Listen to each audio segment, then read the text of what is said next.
How's it going, guys? And welcome to another episode of What I'm Brewing. Today's episode is a little bit different because up until now I've only ever featured roasters from North America. But I have been to other roasters and coffee shops in South America and Canada and also Europe. Well, recently some friends of mine from England came back to visit the United States for a little while, and they asked me, can we pick you up anything while we're here? Under traditional circumstances, I'm usually the guy that's like, oh no, it's fine, you don't have to get me anything, looking forward to seeing you. But this particular time, they're coming from a country that has one of my favorite coffee shops and one of my favorite roasters that I've ever visited. So I couldn't help but ask them to get me a bag of coffee from a roaster called Kiss the Hippo. Now, when I visited them in London in 2019, they really only had one location, and it was this kind of quaint looking spot in London, and it was absolutely charming. I loved the part of town it was in. It's very nice, a little more upscale, and I hadn't tried a lot of coffee from England, but nothing that really just kind of blew me away.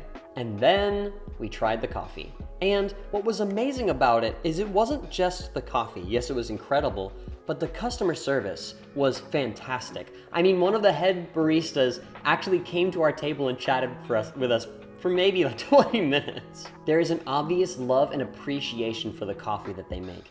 And I had a pour over there that it cost me like $8 or $9, but it was a very limited edition roast and it was incredibly complex. It was very tea-like, but there was just a whole lot going on with it. And so I was absolutely blown away. And on top of the customer service being so warm and inviting, it's really amazing that, sincerely, the way that you're treated at a coffee shop can actually improve your overall experience. I mean, food can taste better at a restaurant when it's served to you by someone who is very accommodating and very considerate and friendly and inviting.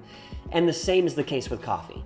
So my friends picked out what was called the Donna blend from me. And it's got a lot of the classic flavors like chocolate, caramel, and pecan. So I assumed it was mostly from South America.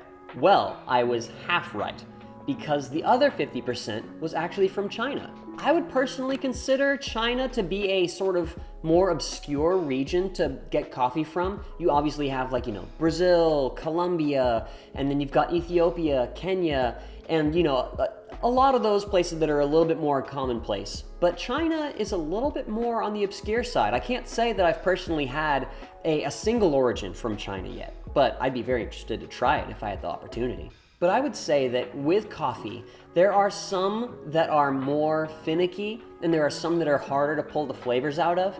This one was a little bit tricky, if I'm gonna be honest. It took a little bit of time to find the right recipe to really get the flavor out that I knew was there. But one thing that I love also about having a lot of variety when it comes to my different brewing methods is you can also choose the right brewing method that really caters to the type of coffee that you have.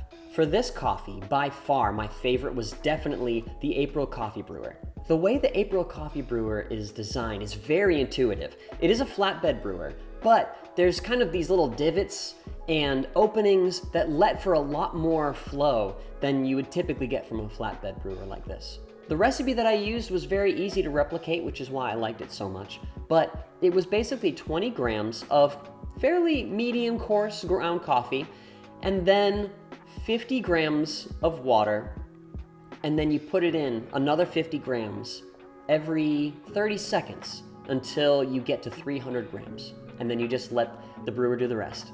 What I found myself doing while I was brewing is kind of monitoring the flow rate, and if I needed it to go a little bit faster, I would do a little bit more center pours, and if I wanted it to slow down a little bit, I would cater more towards the circle pours. The final drawdown phase takes a little bit of time, but you want to make sure that you're patient and kind of just let it run its course because it really is an excellent cup at the end. All that to say, I'm super thankful for very generous friends, and if you're in London, feel free, please, to find one of, I think, 2 locations now of Kiss the Hippo. It really is an amazing experience and amazing coffee. But yeah, that'll about do it for this video. Thanks so much for watching, and as always, whatever you're doing and wherever you are, I hope you're drinking excellent coffee, and I hope you have a great rest of your day.